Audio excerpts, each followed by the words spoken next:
Tal vez les suene esta imagen. Así atardeció el Congreso argentino el 3 de junio de 2015. En la ciudad de Buenos Aires, 200.000 personas salieron a la calle para decir que la violencia contra las mujeres les importaba. El mismo día, a la misma hora, miles salieron en provincias de todo el país. 3 semanas antes, el 11 de mayo, trascendió que habían hallado a una chica a la que estaban buscando hacía días, una adolescente. Apareció asesinada y enterrada en la casa de su novio. Tal vez recuerden que hacía semanas que se sucedían las noticias sobre femicidios, y todos eran terribles, por supuesto, pero algunos, porque habían ocurrido en lugares públicos, por la hazaña con que habían sido cometidos, por la juventud de víctima y victimario, eran especialmente impactantes. Estaba pensando en eso cuando leí en Twitter que una colega mía tuiteaba: «Nos están matando, ¿no vamos a hacer nada?». Y pensé que tenía razón. Lo que parecía una pregunta desesperada podía ser una oportunidad. Y a las oportunidades no hay que dejarlas pasar. ¿Por qué? Yo prefiero verlo así. Porque sí, habría que perderlas. Entonces, me pareció absolutamente natural, cuando ella preguntó: ¿vamos a seguir mirando para otro lado?, decir: no, hagamos algo.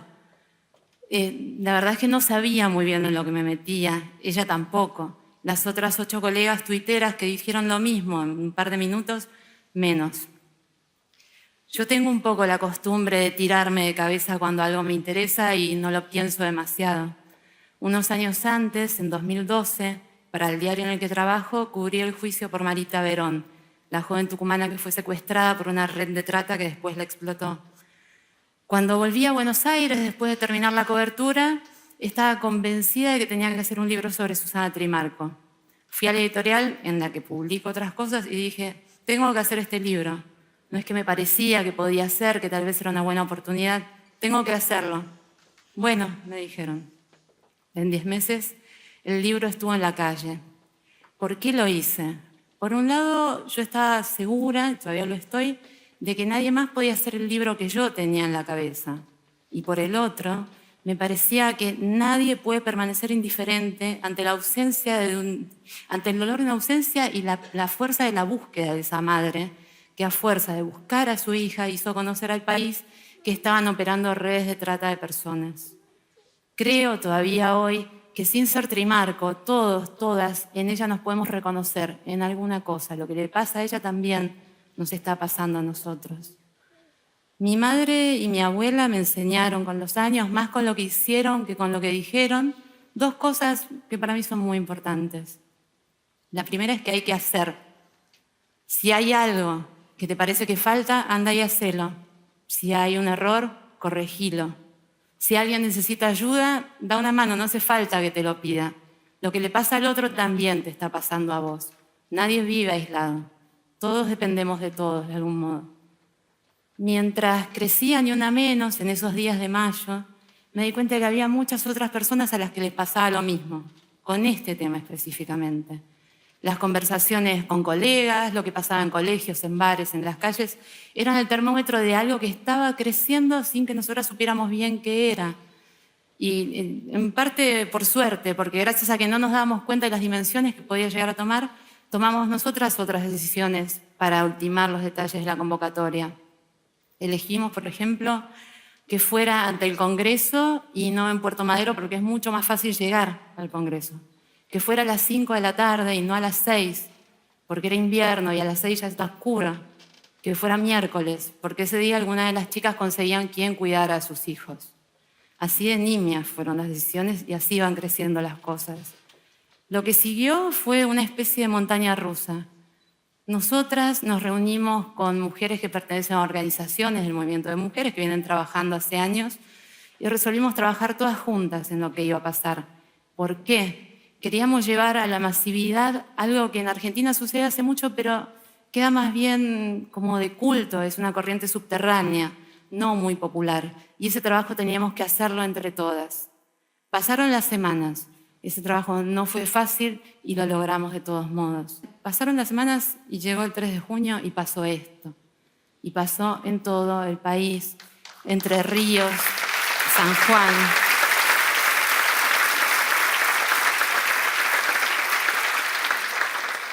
Se aplauden a ustedes también, es esto, básicamente. Pasó en todo el país, Entre Ríos, San Juan, Tucumán, Jujuy, Patagonia, un montón de lugares. Pienso en cosas que nos contaban amigos y conocidos y era muy increíble. Nosotras nos dimos cuenta de la dimensión que había alcanzado esto cuando toda esta gente se fue a su casa. Y nosotras, que nos costó mucho salir del escenario, bueno, fuimos a un lugar y en los teléfonos y en las tablets vimos algunas de estas fotos. Ahí, recién ahí, entendimos que algo se había despertado. ¿Por qué pasó? Yo hoy creo que nosotros modulamos con distintas palabras, con distintas voces, una consigna que venía desde hace un montón. Y como hubo otra escucha, miles de personas tomaron esas mismas palabras y se las apropiaron. Quisieron hacer algo más. Sin embargo, no fue una catarsis, no fue una explosión de pocos en ese día. La cosa siguió. En menos de 6 meses, tal vez lo recuerdan, el Congreso Nacional sancionó una ley para garantizar patrocinio jurídico gratuito a víctimas de violencia y la Corte Suprema de Justicia elaboró y dio a conocer por primera vez un registro oficial de femicidios. Eran cosas absolutamente necesarias, muy obviamente necesarias, pero no existían hasta ese momento. Lo único que las volvió reales fue la presencia de miles de personas en las calles, que todos nos ocupáramos del tema, que se hablara de eso. Falta mucho todavía, pero creo que empezamos este trabajo y lo más importante es que este trabajo de mejorar las vidas de mujeres y de varones, pero también de niñas y de niños, para que ellos vean otros modelos, crezcan en otro mundo y se animen a armar otros mundos, ya comenzó y es de todos. Desde el año pasado, bueno, en general lo escucho, ¿no? Pero desde el año pasado, tal vez con más frecuencia, leo o escucho comentarios del estilo: siguen matando mujeres, ¿no ven que no sirvió para nada salir a la calle? O ahí empezó de nuevo con el machismo. Bueno, no es para tanto, qué pesada. O, claro, mucha violencia contra las mujeres y la violencia contra los varones, ¿qué? Muchas veces esos comentarios están basados en no saber de qué se trata, en no encontrar los datos necesarios para repensar la vida cotidiana. Tiendo a creer que eso se subsana justamente por eso mismo y porque sí existe una violencia específica contra las mujeres. Sí, el machismo daña a los varones también. Es que hay que seguir, creo en seguir adelante, en escuchar, en compartir información, en hablar, en que es una tarea de todos.